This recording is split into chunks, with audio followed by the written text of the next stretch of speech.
안녕하세요. 박석재의 천문역사TV 박석재입니다. 오늘은 천문역사 초대석 29번째 시간입니다. 한류 열풍사랑 우리 박찬하 의장님을 두 번째로 모셨습니다. 예! 네, 안녕하세요. 의장하니까 저 북한 김정은 같아. 예. 높아 보여요. 처음에 좀 대표가 있어가지고 제가 의장을 하기로 했습니다. 아. 벌써 네. 한 10년 됐네요. 그렇죠. 지금 저희 대한사랑 또 교육의원이라는 명함을 가지고 또 강의도 많이 다니시고, 어떻게 보면 저 우리 대한사랑의 아주 대표 일꾼이십니다.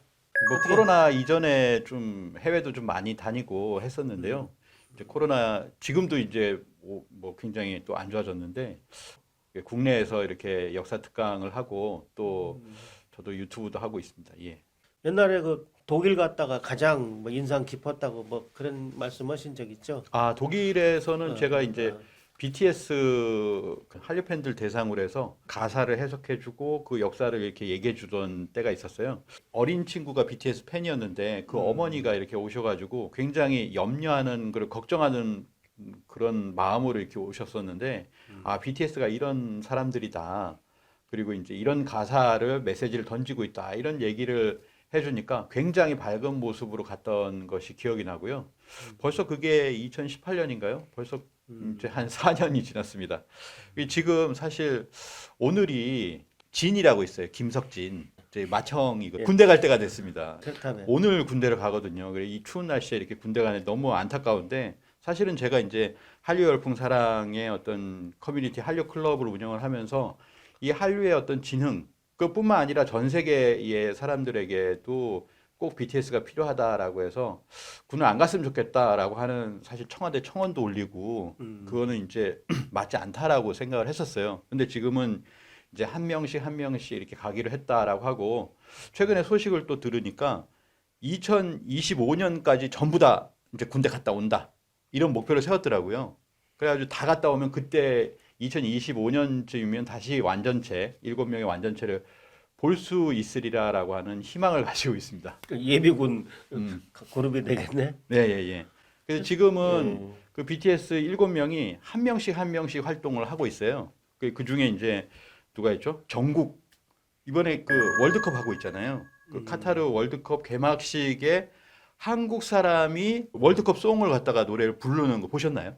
아니, 난 못 봤어요. 네. 춤과 댄스를 하는데 와, 전 세계 이렇게 월드컵의 메인 가수가 바로 이 전정국 BTS 멤버였는데요. 그래가지고 굉장히 뿌듯하고 이러한 멤버들을 왜 군대 보내야 되나 라고 하는 생각이 또 들었습니다. 저도 근데 BTS는 잘 모르지만 예.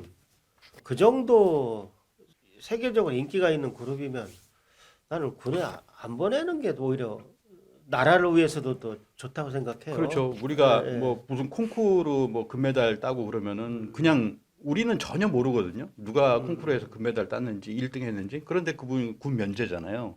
근데 뭐 빌보드도 몇 번을 계속해서 1위를 하고 뭐 이런 국위선양을 하고 그리고 사실은 정부에서 활용할 만큼 활용을 했다. 뭐 이것저것 이쪽에 뭐 어디 데리고 가서 또 뭐 부산에 뭘 유치한다 해가지고 활용할 만큼 활용을 했음에도 불구하고 그러면서 딱 이제 군대 갈 때는 이제 여론을 의식해서 나 몰라라 하는 그런 건 안 좋다라는 생각. 유튜브니까 괜찮죠 이런 얘기. 그러면 아니, 나도 나는 저 비겁하다고 생각해요. 왜냐하면 그 정부 사람들이 저 자기가 책임을 질까봐 자꾸 저 여론에 묻는데 그 여론이 다수결이 항상 옳은 게 아니에요. 예, 그래서 그런 거는 좀 누가 책임 있게 그냥 앞서서 해야지. 여론에 물어보면 당연히 사람들이 심술도 있단 말이에요. 그렇죠, 예, 그렇죠. 없다고 말을 못 해요. 네. 그러니까 왜 나는 뭐 고생하는데 그런 심술들도 있고 그래서 올바른 결과가 나온다 볼 수 없어요. 맞습니다. 예. 예. 요즘은 뭐 군대 가서 옛날처럼 고생을 안 한다니까 그 좀 마음이 놓이긴 합니다만 이 진이라는 BTS의 맏형이 내 생각에 오늘 참 추울 것 같네요. 난 지금도 안 잊어버리는 게 내가 1981년 3월 16일 논산훈련소 25연대 이제 들어갔는데 3월인데도 그렇게 추울 수가 없어요. 물론 지금보다 난방도 못했겠지만 마음이 춥다고 해야 되나? 뭐 좀 멋있게 표현하면 네. 참 힘들었는데 오늘 우리 진군이 뭐 30살이나 됐으니까 진군은 아니네. 우리 진 선생이 오늘 좀 근데 뭐 이왕 간 거 대한민국 남자들은 일단 군대 갔다 와야 어딜 가도 떳떳합니다. 어디 애국을 얘기해도 떳떳하고 그러니까 나중에 우리 7분이 다시 뜨는 북두칠성이 돼서 우리도 예비군으로서 더 훌륭한 우리 나라를 만들어가는데 일조를 해주시기 바랍니다. 그 지금은 마지막으로 이제 군대 가기 전에 우리 RM이라고 있어요. 그 리더거든요. 7명 중에 리더인데 김남준 씨인데 이제 알쓸 인잡이라고 들어보셨어요? 알쓸 신잡 들어보셨죠 옛날에? 지금은 알쓸 인잡이라고 해서 뭐 이게 뭐더라? 알고 보면 쓸모 있는 인간 잡학사전 뭐 이걸 합친 거예요. 알쓸 인잡. 거기에 김남준 사회를 보고 있거든요. 그래서 인간이란 무엇인가라고 하는 부분인데 여기 천문학자도 나옵니다. 우리 알고 계신 그 나 모르겠는데? 천문연구원의 후배님이 이렇게 그래요? 천문학자 대표로 그래? 예, 여성분이신데 나와가지고 같이 한 대여섯 명이서 이렇게 토크를 하는 거예요. 후배들이 잘하고 예, 있고. 인간이란 무엇인가에 대해서 그래서 굉장히 이런 부분에서 뭐 김남준이라고 하는 한 인간의 어떤 인문학적인 메시지라고 할까요? 인간에 대해서 또 이제 현대 미술을 굉장히 좋아해가지고 이번에 솔로 앨범을 냈어요. 솔로 앨범 냈는데 거기 윤이라고 하는 곡이 있는데 그건 이제 윤형근이라고 하는 그 화백을 좋아해서 그 화백의 메시지를 이렇게 담은 그런 곡이 있거든요. 그래서 그것만 간단하게 제가 들고 왔습니다. 이제 소개를 해드리려고 하는데 이 윤형근이라는 화백의 그 그림이 굉장히 좋습니다. 몇 개 이제 보여드릴 텐데요. 그분이 뭐라고 했냐면 그 솔로 곡에도 보면 맨 처음에 이렇게 나왔어요. 뭐 독백처럼 나오는데 평생 진리에 살다 가야 한다라고 하는 얘기를 합니다. 그 진리라고 하는 말이 나오더라고요. 사실은 이 가수의 노래에 진리라고 하는 말이 나오는 적이 거의 없거든요. 보통 이제 사랑 노래를 많이 부르지. 근데 이제 RM 같은 경우에는 이렇게 메시지를 많이 이렇게 던지는 것 같아요. 그 중에 이제 윤영근 화백이 한 얘기가 뭐냐면 진선미가 있는데 이 진이라고 하는 건 이제 참 진짜고 진실하다. 그리고 착할 선 아름다울 미가 있는데 자기 생각에는 진 하나만 가져가도 된다. 라고 이렇게 했거든요. 우리 진선미 있잖아요. 그래서 이분은 이제 진을 가져가야 된다라고 했는데 저는 그 뭐냐면은 진선미를 다 갖춘 사람들 그 중에 하나가 이제 BTS가 아닌가라고 생각이 돼요. 참되기도 하고 착하기도 하고 어떤 휴머니즘을 보여주기도 하고 그 자체로 뭐 육체적으로나 뭐나 이제 아름다운 그런 사람들이 아닌가라고 생각하고 저도 이제 마지막으로 이렇게 생각을 했던 게 뭐냐면 한류는 진선미를 추구하고 있다. 진선미 한류다. 전에는 이제 상생 한류다 이 얘기를 좀 했었는데 오늘은 이제 진선미 한류다 이런 거를 좀 생각을 해봤습니다. 예. 그런데 박 의장님 의견은 어떻습니까? 이렇게 BTS 멤버들이 한 명씩 계속 입대하게 되면은 기간도 길어지고 한류가 사그라드는 거 아닌가요? 뭐 한류는 사실은 뭐 BTS가 큰 역할과 지분을 담당하고 있긴 하지만 지금 보시면 요즘에 드라마 있잖아요. 넷플릭스라든지 아니면은 뭐 애플이라든지 여러 군데를 통해서 나오는 전 세계에 이렇게 번역돼 나가는 우리 드라마들이 있어요. 어떻게 보면 예전엔 넷플릭스였는데 요즘은 애플에서도 한국 영화나 드라마의 지분이 상당하더라고요. 뭐 40%인가 그 정도까지 이렇게 올라갔는데 그 정도로 한국 드라마를 찍고 여기에다가 이게 예산을 투자해야 좋은 컨텐츠가 나와서 전 세계로 나간다라고 하는 의식이 있어가지고요. 요즘 드라마 하나 보면은 거의 한 방에 한 방이라고 하는 좀 그렇지만 90개국 이상을 이렇게 보여지더라고요. 예전에 보니까 1위를 한 나라도 아니고 저 아프리카의 오른쪽에 있는 섬 거기서도 1위를 하더라고요. 넷플릭스 1위를. 그 정도로 그 전에 우리가 스스로는 가가지고 뭐 한국을 알리거나 이렇게 할 수 없는데 이게 뭐 넷플릭스를 통해서든 애플을 통해서든 또는 이런 것들 인터넷 시대가 되니까 전 세계가 한 번에 뭐 100개국 이상이 이렇게 보게 되는 좀 그런 상황이 됐고 또 밑에 사람들이 또 키워 올라오고 있기 때문에 뭐 한류는 뭐 지장이 없다라고 이제 생각을 하는데요. 근데 이제 BTS와 같이 어떤 인문학적이라고 할까요? 좋은 메시지, 선한 어떤 영향력을 주는 그런 그룹은 사실 흔하지 않다라고 하는 생각이 들어서 이제 그 부분은 좀 제가 좀 아쉬움이 있습니다. 그쪽은 저도 좀 들은 네. 바가 있네요. 예. 네네. 마치 도덕 교과서와 같은 역할을 많이 해서 네네. 학부모들이 좋아했다. 뭐 뭐 외국 그런 얘기를 같으면은 들었어요. 굉장히 마약을 이제 상용화돼 있는 곳이 있어요. 미국 같은 경우도요. 뭐 그 정도로 쉽게 접할 수 있는데 이렇게 BTS나 K-팝을 접하는 사람들은 미국이나 멕시코나 전부 다 이제 마약을 하지 않는다. 뭐 이런 그게 줄어드는 거죠, 사실은. 그런 분들이 많이 있다라는 생각이 듭니다. 그러니까 전 세계적으로도 좋았는데 그 부분엔 좀 아쉽다라는 생각이 듭니다. 예. 근데 저도 걱정은 않는 게 우리 민족이 최치원 말 맞다나 풍류를 사랑하는 민족이고 그쪽 DNA가 있는 것 같아요. 네. 그래서 우리 옛날에 저 싸이의 그 강남 스타일 나왔을 때 또 누군가 나올 거라고 다 예상을 한 거야. 근데 이제 네. BTS가 나온 거죠. 네. 그러니까 나는 앞으로도 계속 이어질 거라고 봐요. 그렇죠. 예, 예. 말씀하셨다시피 이게 싸이의 강남 스타일이 이제 10주년 됐어요. 그죠? 네, 올해가 딱 10년이 됐는데 10년 사이로 뭔가 크게 또 도약을 하는 것 같다라는 생각이 들거든요. 그래서 앞으로 2023년도 이렇게 기대가 되고요. 지금만 하더라도 전 세계 지금 한류 팬이 1억 5천이 넘습니다. 1억 5천이 넘는데요. 이게 계산법이 어떻게 되냐면 전 세계 조사원들이요. 전부 다 이제 뭘 조사하냐면 그 나라의 커뮤니티나 클럽이나 페이스북이나 이런 데에 가입돼 있거나 구독돼 있는 사람들의 숫자를 조사해요. 그 숫자를 조사한 것만 해도 거의 이제 작년에 15,600만 명 정도가 됐거든요. 그 주먹 구구식으로 통계내는 게 아니네. 그렇죠, 그러니까 그렇죠. 그리고 이걸 통계를 못 내는 나라도 있고요. 믿을 만하네. 예, 그리고 거기에 구독 안 하고 그냥 보는 사람도 있잖아요. 자, 그렇기 때문에 이걸 보면은 전 세계 한류 팬은 최소한 2억 이상 된다. 뭐 2억, 3억 정도 되지 않겠느냐. 어떤 분은 한 5억 정도 된다고 이렇게 좀 넓게 잡으시는 분도 계신데요. 이렇게 많은 한류 팬들이 있기 때문에 이 사람들이 이제는 뭐냐면 한국에 대해서 알려고 하는 처음에는 한국어를 배우잖아요. 그렇죠. 그리고 이제는 뭐냐면 한국 자체에 대해서 알아가기 시작하고 한국학을 공부하기 시작하고 이렇거든요. 제가 이제 몇 년 전만 하더라도 제가 어디 갔다면 크로아티아를 갔다 왔잖아요.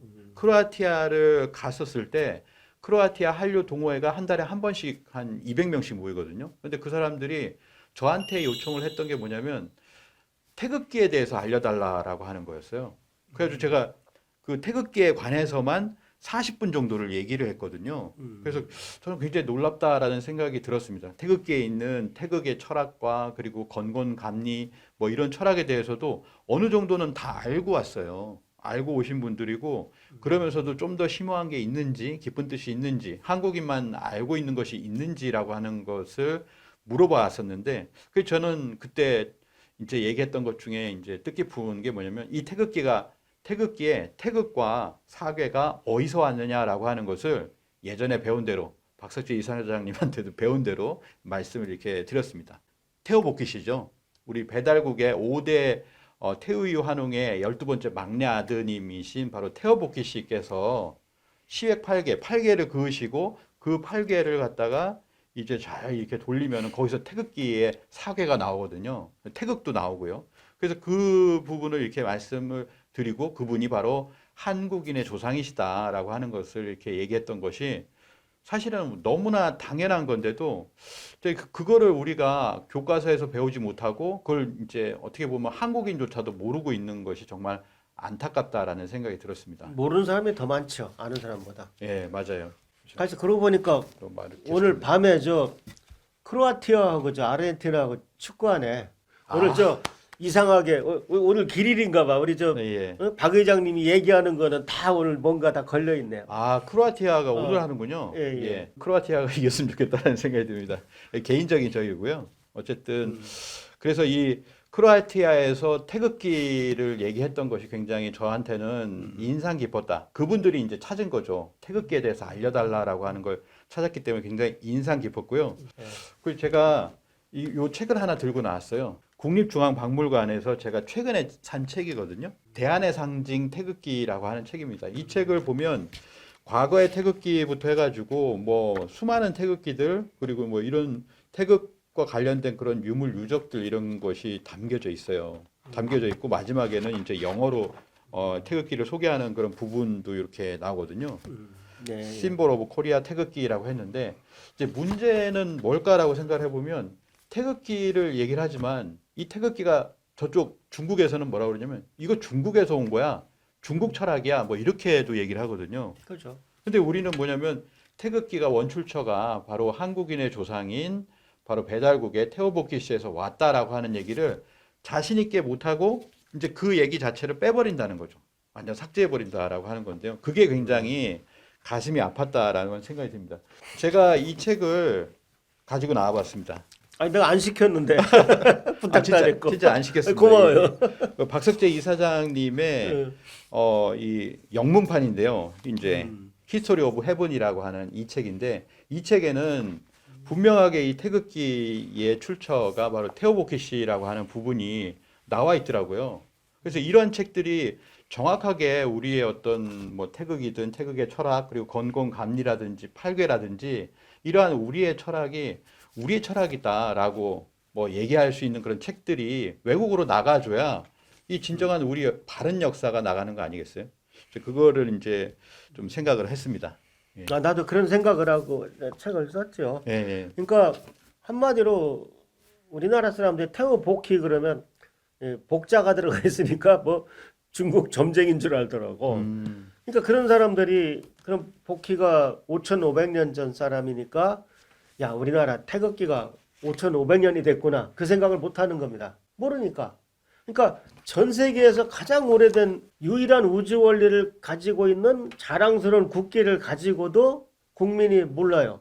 그러니 이게 얼마나 심각한 문제입니까? 오히려 난 저 크로아티아 국민들이 고맙네요. 어떻게 네 나라 국기가 좀 심오한 것 같던데 원리 좀 설명해 달라. 부탁을 할 정도니까. 사실은 네, 우리나라 이제 사람들보다 한류 팬들이 드라마도 다 보고요. 그리고 케이팝도 가수를 하나 편애하는 게 아니라 모든 케이팝의 댄스를 다 익히고 하는 그런 분들이라서 우리가 더 몰라요. 근데 우리가 더 잘하는 건 무엇일까라고 생각을 해보면 우리의 정체성에 대해서는 우리가 더 잘 알아야 되는 거잖아요. 그래서 우리의 어떤 역사와 문화, 철학에 대해서 올바르게 알아야 된다. 그래야지만이 이게 한류 팬이든 전 세계 외국인이든 그분들에게 바르게 알려줄 수 있다라고 하는 생각이 들었습니다. 가만히 있어봐. 아까 독일에서 고생하셨다고 했는데 지트 코리아가 독일어로 남한인데 남한? 사우스 코리아? 네네네. 네, 그럼 왜 갖고 이렇게. 오셨어? 사우스 코리아라고 하는 책인데요. 이 책은 여행 책자 같아요. 제가 이제 독일어를 잘 모르니까. 근데 쭉 보면은 독일 책이에요? 예. 예. 제가 독일에 있을 때 서점을 들어가서 우리 코리아에 대한 책이 있느냐라고 해서 두 권을 사왔어요. 그 중에 한 권을 가지고 왔는데요. 이 책을 보시면은 아시겠지만 표지가 사실 좀 마음에 안 듭니다. 표지가 여러 가지 좋은 한복들이 있는데 보시면 아시겠지만 약간 기생 한복. 이거를 어쨌든 특이하다 이거지. 예, 뭐. 특이한 것 같아서 이렇게 아마 이거는 상관없어요. 내용만 좋으면. 근데 이제 내용 중에서 뭐냐면 저희가 또 보는 거는 또 역사 부분이잖아요. 그래서 역사를 알려주는 게 맨 처음에 뭐가 나오냐면요. 바로 단군이 나오긴 나와요. 그래서 굉장히 놀랍다. 여기 보시면은 이렇게 나오잖아요. 단군, 전설의 단군이라고 해서 제목으로 이렇게 나오고요. 그 다음에 여기 보면은 통일기원 국조 단군상이라고 해서 자, 이 부분이 나옵니다. 그래서 이게 그래도 그나마 단군 조선이 나오고 있구나라고 좀 생각을 했어요. 근데 이게 독일어잖아요. 그러니까 내용을 구글링을 돌려봤습니다. 돌려보니까 깜짝 놀란 거예요. 너무 깜짝 놀랐습니다. 왜냐하면 단군에 관한 내용은 이제 환웅이 이렇게 곰과 호랑이 이런 얘기가 나오면서 이렇게 나왔다라고 해가지고 이제 단군 얘기 나오잖아요. 네. 그 얘기가 조금 나와요. 그거는 사실 단군 신화라고 해서 알려졌기 때문에 일단은 이해를 한다 이렇게 넘어가겠지만 그 이어지는 내용이 굉장히 충격적입니다. 뭐라고 되어 있냐면 번역을 해볼게요. 전설의 단군 시대는 약 1200년 동안 지속되었습니다. 그 뒤를 이어서 기원전 11세기 기자의 시대가 옵니다. 이렇게 나오거든요.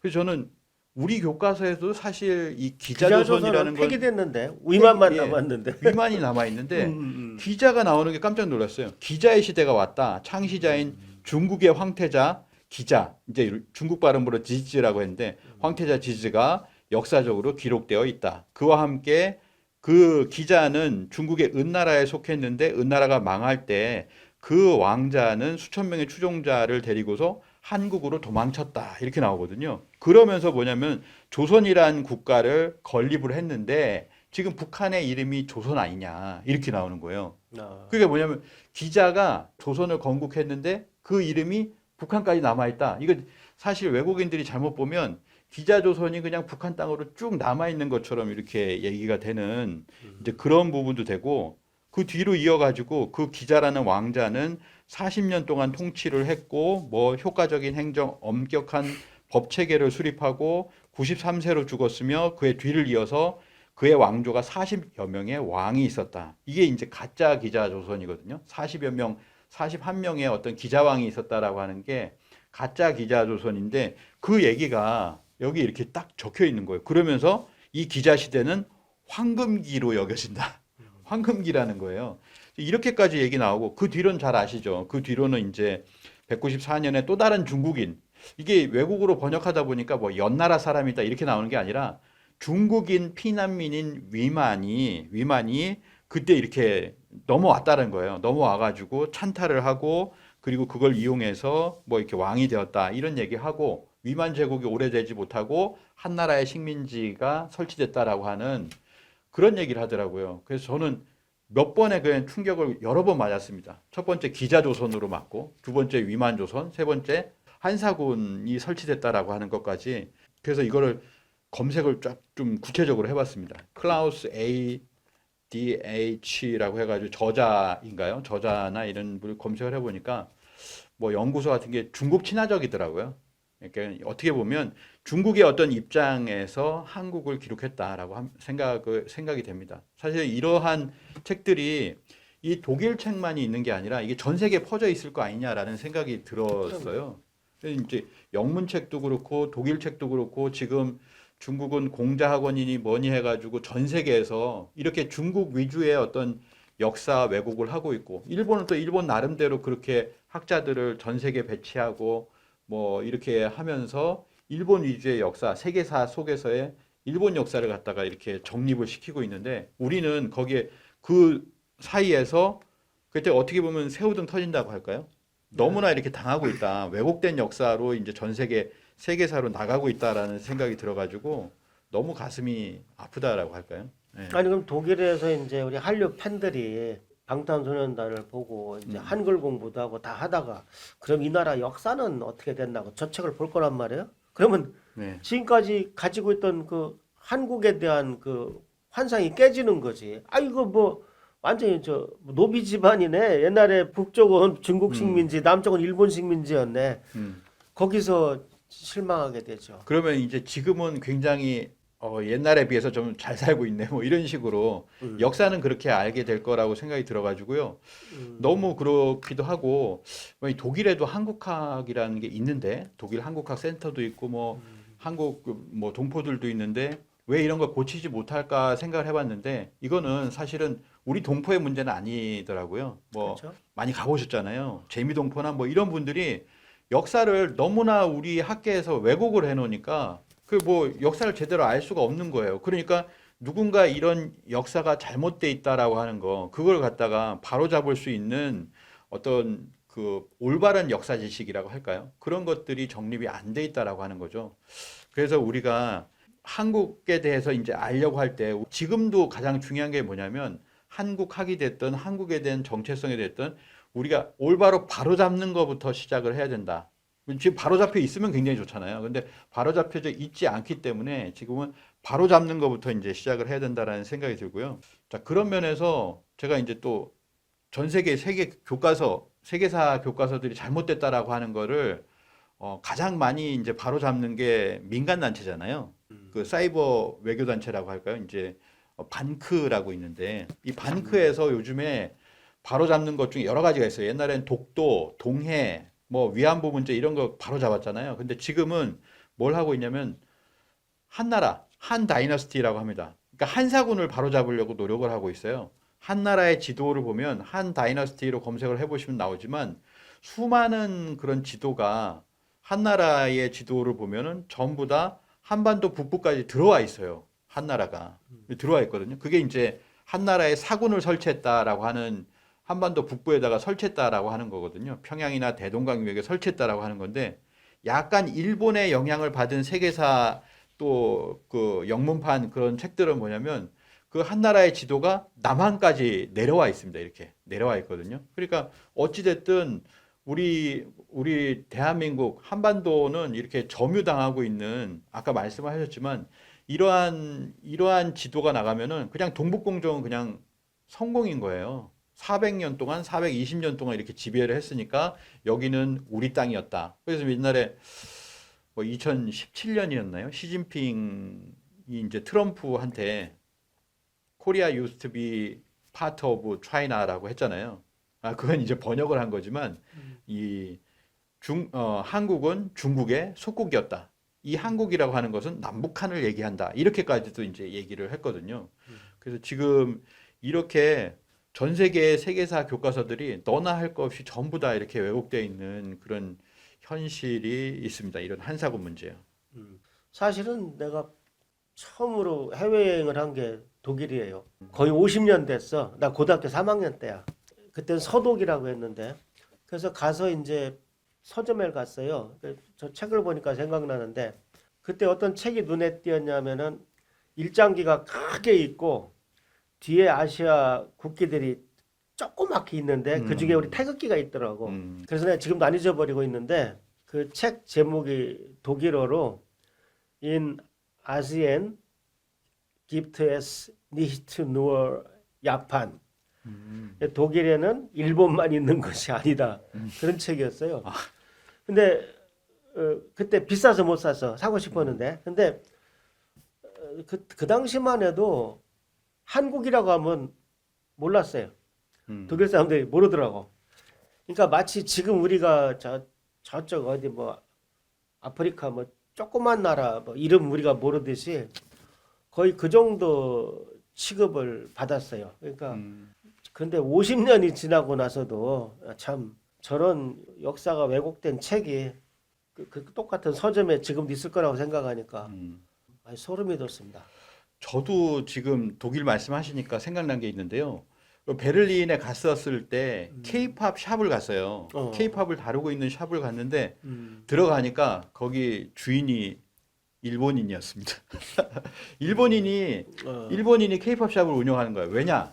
원래 거기가 J-팝 샵이었다. 원래 일본 샵이었거든요. 일본 문화 보여주는 망가 이런 것들을 전면 배치한 그런 샵이었는데 K-팝이 너무 잘 되잖아요. 그러니까 들어가면은 BTS가 있어요. BTS 있고 뭐 이런 걸로 포장을 해놓고 좀 안으로 들어가면은 일본 샵이 됐던 겁니다. 그래가지고 야 이게 독일이나 유럽에 원래는 일본이 다 이렇게 일본 문화가 그렇게 유행을 했었는데 이제 K-팝이라든지 K-드라마가 이렇게 유행을 하면서 이제 들어가고 있구나. 근데 이제 아직까지는 보면 일본인이 그걸 운영하다가 조금씩 이렇게 바꿔가는 그런 모습들을 봤거든요. 그래서 야 이렇게 해가지고 점진적으로지만은 뭔가 바뀌고 있다. 한국에 대한 관심은 지대하게 높아지고 있는데 이 역사가요. 이 역사가 바로 잡히고 우리 역사가 바른 역사가 나가야지만이 이제 거기까지 나가면 정말 이제 외국인들도 이 제대로 뭔가 한국에 대해서 알 수 있겠다라고 하는 그런 생각이 좀 절실하게 들었습니다. 예. 그 중국의 그 동북공정은 정말 무서운 거죠. 왜냐하면 북한이 원래 중국 땅이었다. 그 말은 만일 김정은 정권이 이제 붕괴하면 바로 중국군이 압록강을 건너겠다. 그걸 미리 예고하는 거하고 똑같아요. 네. 네, 그래서 원래 우리 땅이라 왔다 이제 그러겠죠. 그럼 우리나라는 이제 뭐야 엄정한 뭐 항의를 했다. 뭐 그럴 거란 말이죠. 근데 국제 시선은 다를 거예요. 왜냐하면 역사책 보면 다 원래 중국 땅이었네. 그러니까 중국이 맞네. 오히려 그렇게 될 공산이 큽니다. 맞습니다. 여기서 예. 결국 대한민국은 지금 뭐 하고 있냐 이거죠. 대한민국 역사학자들 정부 뭐 하고 있습니까? 아니 반크는 정말 고맙네요. 우리 대한사랑도 결국 그런 일을 해야 됩니다. 그래서 예. 참 한류가 퍼져 나가는 그 이면에는 이러한 우리가 걱정스러운 일도 많이 있다라는 걸 잊어서는 안 되겠습니다. 그 사이버 외교단체 또 반크가 이 한사군 문제, 이 한나라의 어떤 지도 문제도 얘기하지만 그거와 똑같은 건데요. 만리장성 얘기를 하잖아요. 우리가 보통 만리장성 하면 이제 영어로 검색하면 차이나 월 또는 월 오브 차이나 뭐 이런 식으로 발음은 정확한지 모르겠습니다. 근데 그 만리장성 하는데 만리장성을 검색을 하면 나오는 지도가 있어요. 지도를 보면 이상하게 그 한반도 북부로 이렇게 만리장성이 들어와 있어요. 그러니까 네. 지금의 평양 땅이냐 이런 곳에서 만리장성이 시작을 한 것처럼 이게 시작인지 끝인지 모르겠지만 여기까지 딱 들어와 있는 지도들이 있거든요. 저는 그런 지도를 90년대에도 봤었거든요. 내셔널 지오그래픽인가 그 책을 하나 93년도 건가 봤는데 책에 보면은 만리장성이 이렇게 들어와 있는 겁니다. 표지에선가. 그래가지고 깜짝 놀랐어요.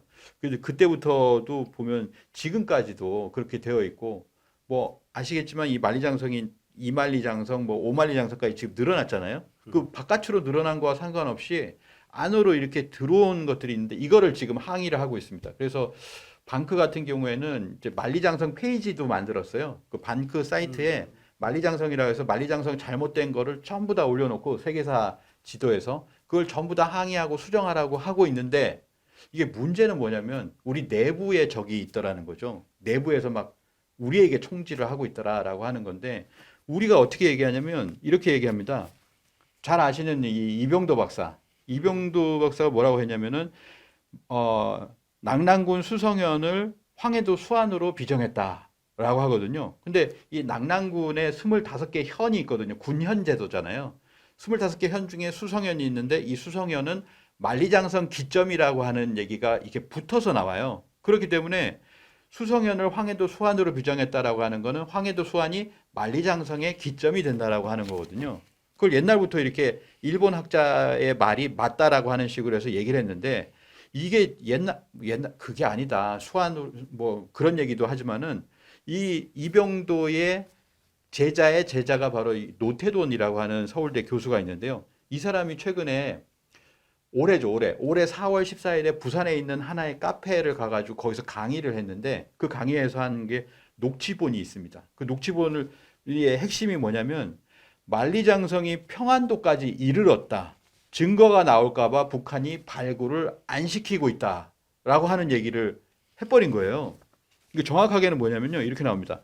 48분조에 만리장성이 여기 평안도까지 이르렀다는 것을 보여주고 있습니다. 50분에 이걸 보고 북한이 이 장성이 만리장성이라는 증거가 나올까봐 발굴을 시키지 않습니다. 이런 얘기를 하고 있거든요.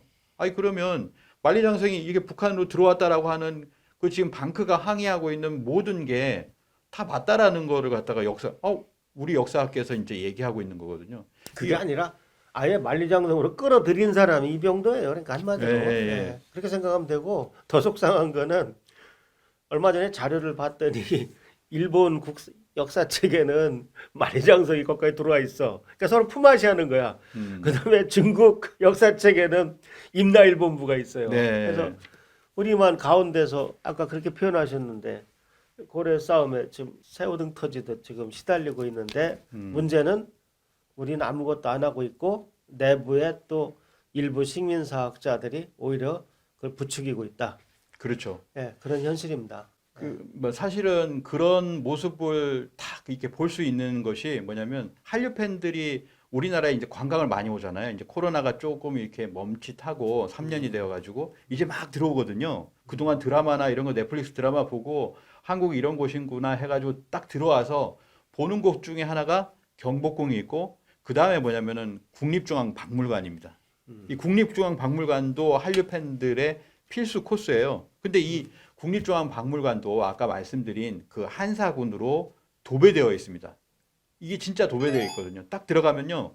먼저 이제 역사 연대표가 딱 나와요. 그 역사 연대표에 뭐라고 되어 있냐면 낙랑군이라고 되어 있고 이 낙랑군이 바로 BC 108년부터 313년까지 421년 동안 존재했다라고 하는 그 연대표가 낙랑군의 시간을 그려놓은 연대표가 나옵니다. 그 위아래로 이제 고구려하고 백제 신라가 있잖아요. 그러니까 400년 동안 한반도 북부에 있으면서 위아래로 이렇게 영향을 줬다라고 하는 거예요. 이제 그런 식으로 사실 국사 교과서도 그걸 받아가지고 그대로 이제 기술을 지금도 이렇게 하고 있거든요. 그게 굉장히 문제다라고 생각하는데 또 하나는 뭐냐면 그렇게 역사 연대표를 보고 안으로 이렇게 들어가잖아요. 그럼 부여 삼안실이라고 있어요. 그럼 거기에 들어가면 뭐가 있냐면은 낙랑군 지도가 있습니다. 지도를 하나 딱 그려놨는데 거기에 밑에는 삼안이 있고요. 만진한 변환이 있고 위에는 뭐가 있냐면은 바로 이제 낙랑이라고 평양 땅 대동강 유역에다 낙랑이라고 이렇게 써놨거든요. 그러니까 뭐냐면 이 한나라의 식민지 한사군이 있었는데 그 중에서 가장 오래간 것이 낙랑군이라고 하는 핵심 치소가 있었는데 이거의 시간을 표기해 놓고 이거의 공간을 갖다가 국립중앙박물관에서 표기를 해놨다라고 하는 거거든요. 이렇게 되면은 이게 우리 역사가 이제 식민지에서부터 영향을 받은 그런 역사, 이제 이것도 사실은 거짓이거든요. 이 한반도 땅에 한사군이 들어온 적이 없으며 400년을 유지한 적도 없다라고 하는 거, 그거를 오늘 다 얘기를 못 하기 때문에 말씀드리지만 이건 역사 왜곡이다. 그거를 지금도 국립중앙박물관에 버젓이 이게 그려놓고 있다라고 하는 겁니다. 거기에 이제 외국인이 1년에 한 50만 명이 왔다 갔다 한다 그래요. 50만 명이 와가지고 뭘 보냐면은 그런 거를 보는 거거든요. 또 한 가지만 더 아니요. 예, 시간 말씀드리겠습니다. 많아요. 예.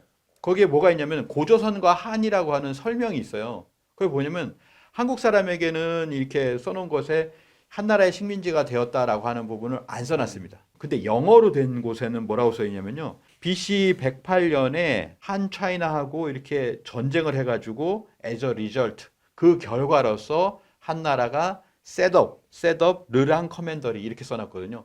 낭랑이라고 하는 식민지를 건설했다라고 영문으로는 써 있습니다.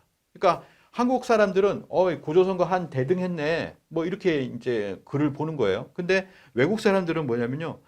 한나라의 식민지가 됐네 이렇게 느끼도록 영문 표기를 해놨다라고 하는 거죠. 이런 꼼수를 국립중앙박물관이 써놓고 있다라고 하는 겁니다. 이렇게 외국인들이 한류 팬들이 외국에서도 보면 이런 책들 여행책자 딱 보고 들어오잖아요. 그러면 여행책자 딱 보고 야 한국 중국의 식민지였구나라고 이렇게 보고 그리고 국립중앙박물관 와가지고 거기에서도 야 진짜 맞네 그 말이 맞네 이런 식으로 이제 돼버리는 거예요. 이게 너무 속이 이렇게 부하가 치밀더라고요. 이게. 그래서 참 우리 대한사랑의 갈 길이 네. 너무 멀고 험합니다. 그래서 어디부터 바로 잡아 나가야 할지 또 어떻게 바로 잡아야 할지 막막하기만 한데요. 뭐 그렇다고 저희들이 뭐 그냥 구경만 하고 있지는 않을 겁니다. 예, 뭐 저희들도 우리 뭐 국립중앙박물관에서 예. 또 1인 시위도 하고 계시잖아요.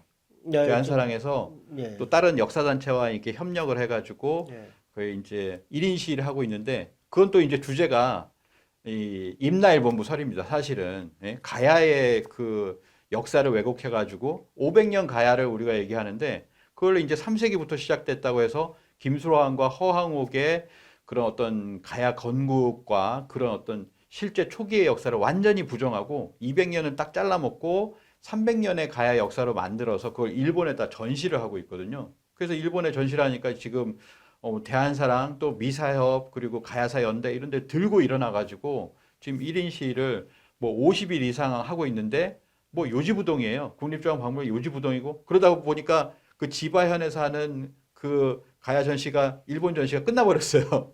끝나버렸거든요.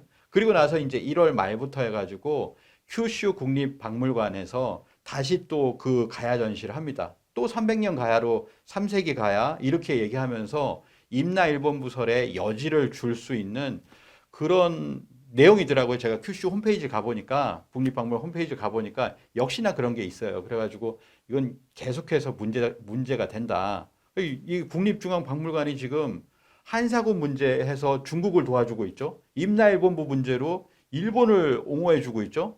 이게 한국인이 경영하는 국립중앙박물관이 아니라는 생각이 그런 생각까지도 이렇게 들었는데요. 정말 이런 것들을 고쳐 나가는데 우리가 계속해서 적극적으로 해야 되지 않을까라고 생각을 합니다. 그래야지만이 이제 전 세계 한류 팬들이 진짜 올바른 역사를 알려줄 수 있다라고 생각을 하고 있습니다. 예.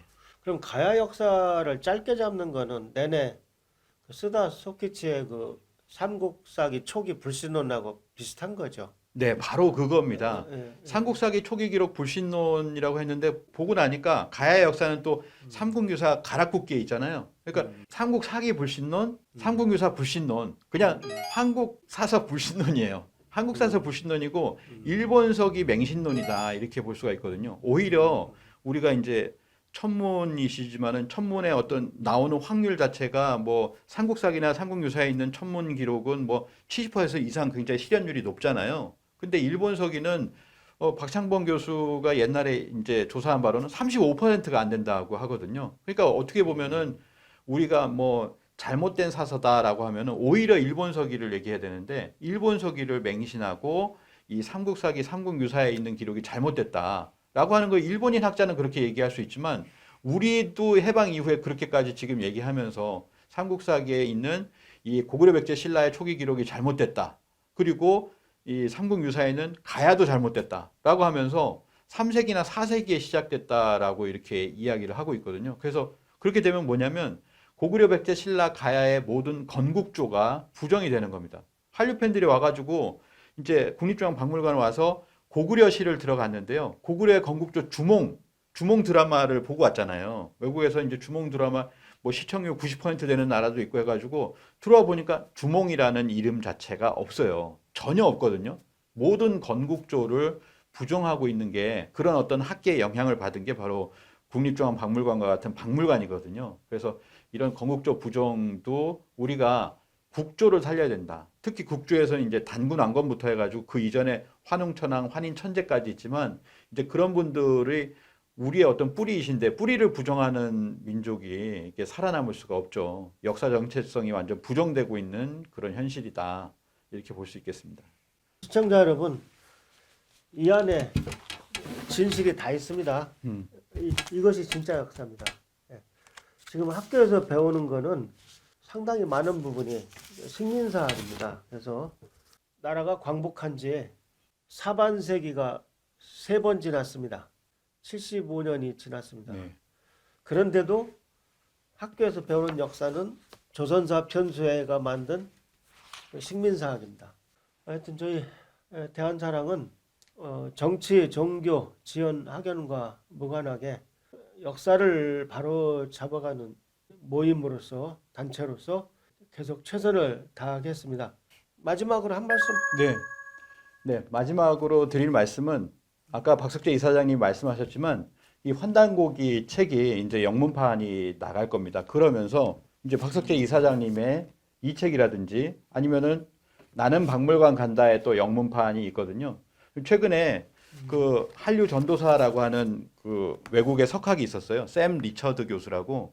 그분이 사실 이제 아마존에서 이 책을 사려고 했었는데 마침 우리나라에 와가지고 저희가 이제 어느 분이 이 책을 기증을 했어요. 그분에게. 그래가지고 굉장히 기뻐했었던 모습이 있는데요. 이 나는 박물관 간다 같은 경우에도 이 환단고기의 내용과 같은 그런 내용들, 우리의 어떤 역사 유물을 올바르게 이렇게 정리한 그런 책들이 이렇게 나와 있다라고 하는 거죠. 그리고 이런 두 권의 책과 그리고 앞으로 보시는 이 환단고기의 영문판이라든지 또는 전 세계판으로 이렇게 나가게 될 텐데요. 이런 책들을 통해서 우리가 올바른 역사가 전 세계에 알려져야 된다라는 생각이 들고요. 지금 뭐 사실 이제 왜곡된 부분을 뭐 먼저 바로잡아야 되기 때문에 이런 부분을 먼저 말씀을 드렸지만 우리의 어떤 한민족의 어떤 원형 문화, 우리의 철학, 아까 말씀하신 천부경에서부터 또 이제 하도 낙서 그리고 팔계와 같은 우리의 어떤 우주 철학이 있어요. 그런 철학과 더불어서 우리의 어떤 뿌리 역사는 또 공통된 뿌리 역사가 있거든요. 이 마고 삼신 할머니의 역사라든지 또는 환국의 역사, 이런 역사들이 역사를 통해서 사실은 전 세계가 하나 될 수 있다라고 이렇게 생각을 합니다. 그래서 그런 역사를 우리가 올바르게 알아야 된다라고 생각하고요. 그렇게 할 수 있는 게 바로 홍익인간의 정신 아닌가. 전 세계가 서로가 이롭게 서로 공생할 수 있는 그런 세계가 되려면은 이러한 올바른 역사가 이렇게 나가야 된다라고 하는 거죠. 어떻게 보면 중국의 중화주의라든지 일본의 제국주의 그런 것에서 편성된 왜곡된 역사가 아닌 그런 홍익인간의 역사가